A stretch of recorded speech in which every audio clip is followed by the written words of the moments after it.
Hey, how's it going? Today I have actually managed to get out really early at the crack of dawn with a lot of help from caffeine, and I'm out in the Forest of Dean, which is a class place to be in autumn because if you don't know, woodlands are top tier locations to go at this time of year. It's beautiful, the leaves are changing colours. Actually, let me just turn around, let me shut up and just turn the camera around for a second. Look at this. This is what you want. And basically, I've got a day off work, so I thought I'd come here and go on an adventure. Let's go on an adventure and have a look and see what cool wildlife we can find, because there's loads of things in the Forest of Dean. There's boars, wild boars, very famous wild boars.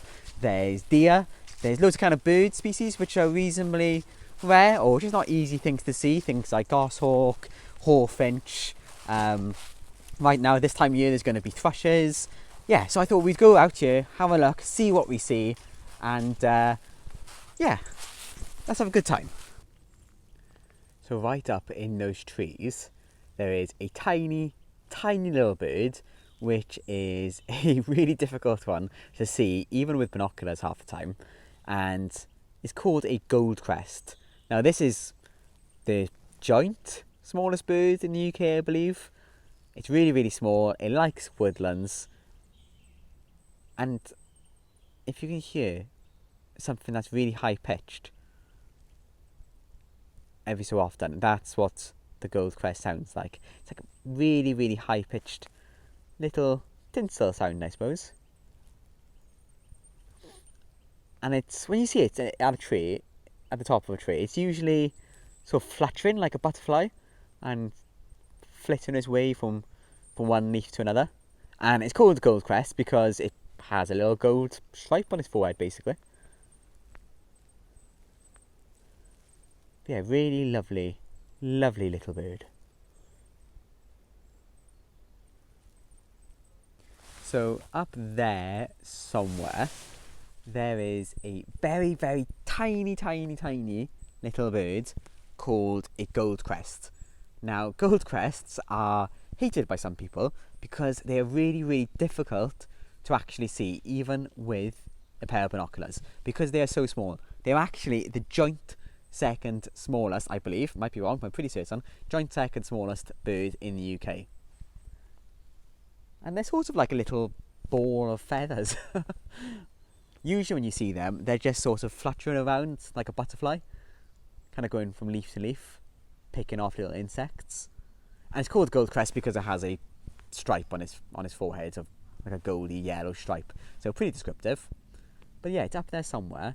And I'm going to shut up for a second because you can actually hear the noise it makes. It's kind of like a really high-pitched noise, a bit like a triangle, I suppose.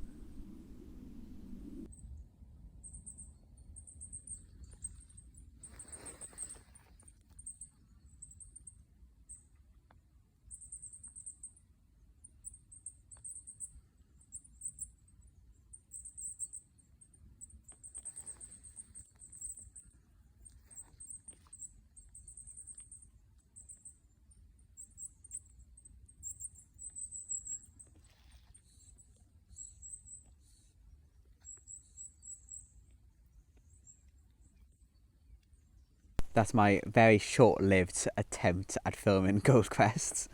But yeah, there's loads of them here actually. They do flock together in the autumn and the winter and go on little feeding parties, usually with some tits as well.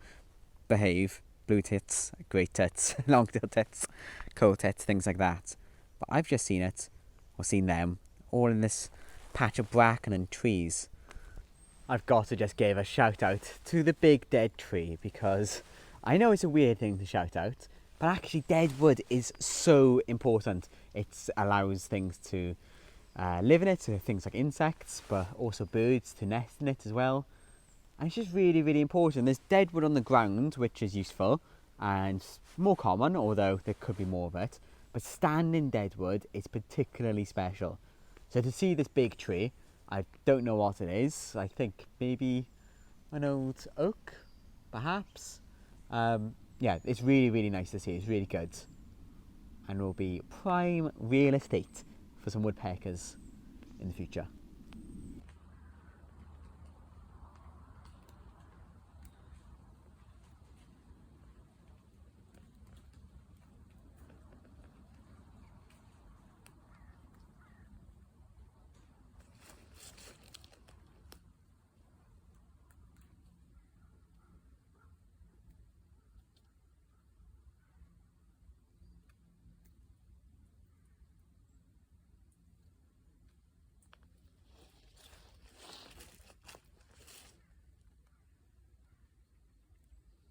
Peekaboo.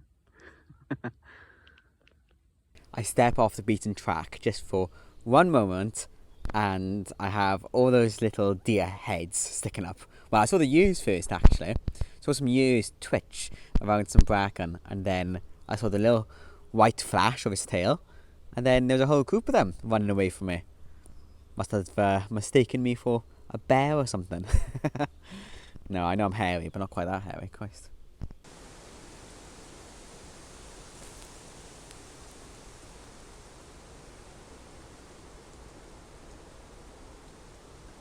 Look at this.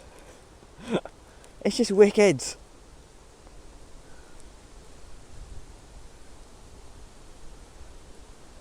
So colourful and bright, and see, I usually say that between October and March the UK is essentially rubbish. It's just wet and cold and dark. But then every so often you have a day like this, and it returns a little bit of hope to me, you know? It's great. Look at this, like.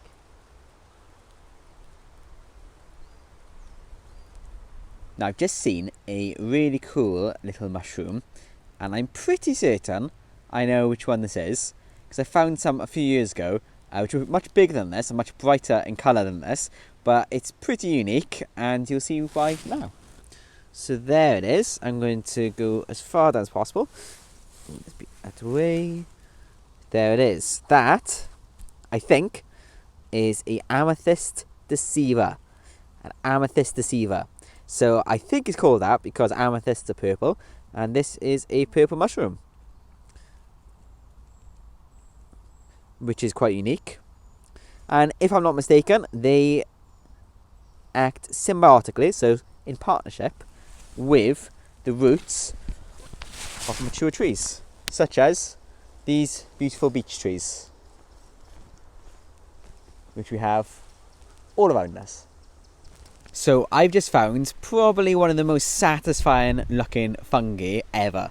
Now, when you see like satisfying videos online, it's usually someone having their spot squeezed or something, which I always find a bit gross. But this is truly satisfying. I'll just turn the camera around for you now. Look at that. Let's get it from a few angles. Oh, look at that.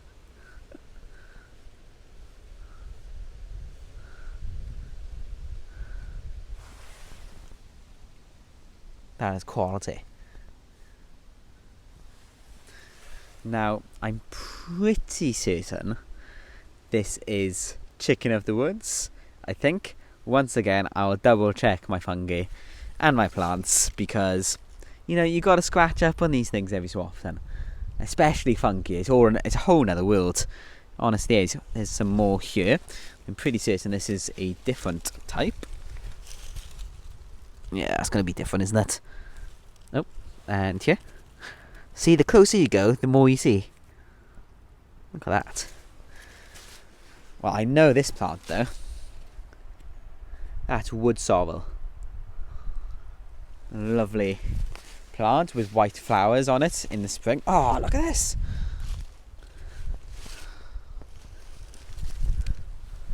Wow.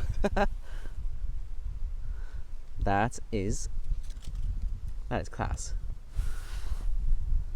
So, I've just wandered upon something that I didn't really expect to find in the middle of the Forest of Dean, and I am pretty much in the middle of it, but I've just come across this beautiful looking lake, and I'm gonna film. Ooh, sorry, there's birds flying. some wading birds actually. I'm going to film my walk up to it and see what we see. I think I just saw a snipe and then another group of wading birds as well. So let's have a little look. So I've just been walking through the woods on a path like this, and then I come across this. How fantastic is this?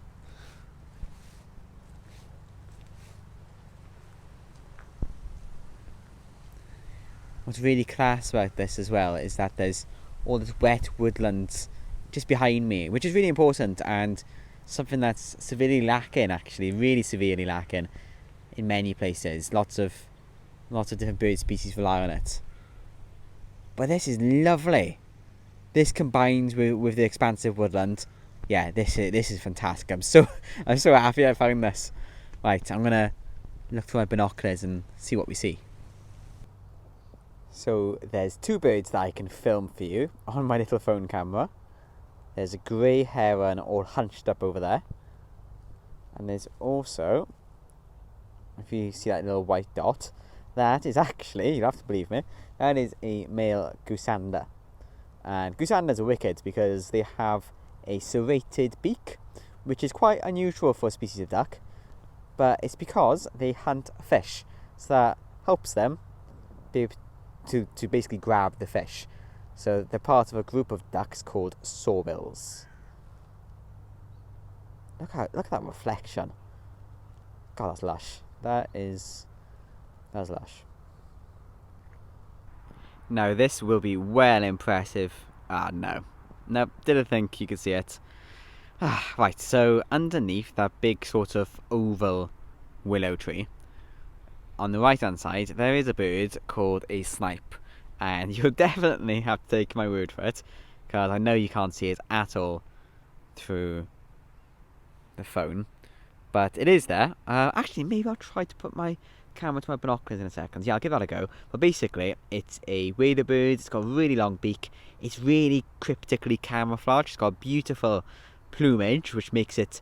Plumage is feathers. It's basically the outer feathers. And it's got this really beautiful pattern that makes it almost disappear when it's against leaves and sticks and brown green vegetation. It just disappears almost.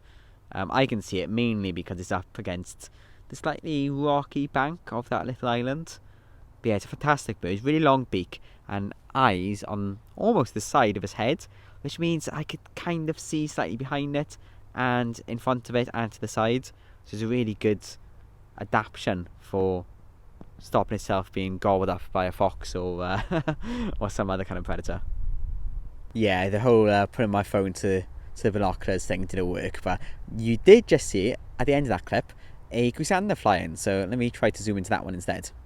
Yep, there's the female goosander, and basically the difference is that the female has a brown head, quite like a nice rich chestnutty kind of colour head, and then the male has a greeny blacky head. It's sort of that kind of that kind of shiny sheeniness that you have on magpies. It's the same for goosanders, or male goosanders anyway. And then they have a slightly greyer body, the female does, and the male has more of a white body. So there's the male on the left hand side, and then there's the female on the right hand side. I tell you what, I'm chuffed I found this lake. It's quite a big pond. It's class. There's loads of things here, and it's just lovely because this is such a more what's the word? It's more natural. You know, most of the woodlands that we have in the UK are very this is woodlands, and then there's a hard border, then this is a field, or then a hard border, then this is something else. Whereas here, this is far more what you want, you know, big expansive woodland, some wet boggy woodland, you like a good bog, and then a big kind of bit of water, you know. This is great. And if you go to other countries, usually countries far bigger than the UK, I went to Sweden a couple of years ago and I was in a national park, and it wasn't a woodland like this. It was mainly conifer trees. So conifers are trees with needles on them, so fir trees and pine trees and stuff like that. And when I was walking around there, it was a lot like this. You know, had It had big lakes, and it had lots of streams and rivers and boggy bits. Oh, I'm going to have to cross the water. Oh, right, well, lucky I've got my trusty wellies on. I literally don't go anywhere without wellies because we live in a very wet, very wet country. And wellies are honestly the best things ever. I don't know how people can say that they can't walk in wellies. Wellies are class. Here is a lovely bird called a siskin. Now, a siskin is a type of finch. So things like goldfinches, bullfinches, are all part of the same family. But a siskin is usually sort of slightly greenish. The males are very greenish. The male has a black patch on his forehead as well. The female doesn't have that, and also has a kind of streaked chest. But more distinctively, it has a wing bar, so it has a line basically, a very distinctive line on its wing. Now, these are often said to be a species that likes wet woodlands because they like to feed on alder. So alder trees have like little cones on them, and that's what they quite like to feed on. They also like to eat other kinds of seed as well, so you often find them in forestry as well. And they have quite like a sort of like a tweezer-like beak, which is absolutely ideal for picking out these seeds. I think they're really lovely looking birds. This is probably as close as I'm going to be able to get to it for you though. So it's starting to get pretty dark now actually. The sun is starting to set. So I'm going to call it a day. But thanks for coming on my little ponder around, a little explore of the Forest of Dean. Definitely going to have to come back here again soon because there's loads of things I haven't I've seen that I haven't tried to film for you because they were just too far off, and yeah, my phone isn't the best really for filming. But yeah, it's been good, and I think that if you can, whoever's watching this, get out to the Forest of Dean or to any woodland this autumn, it's definitely worth it because it is beautiful. It is so stunning, honestly. But yeah, see you again soon.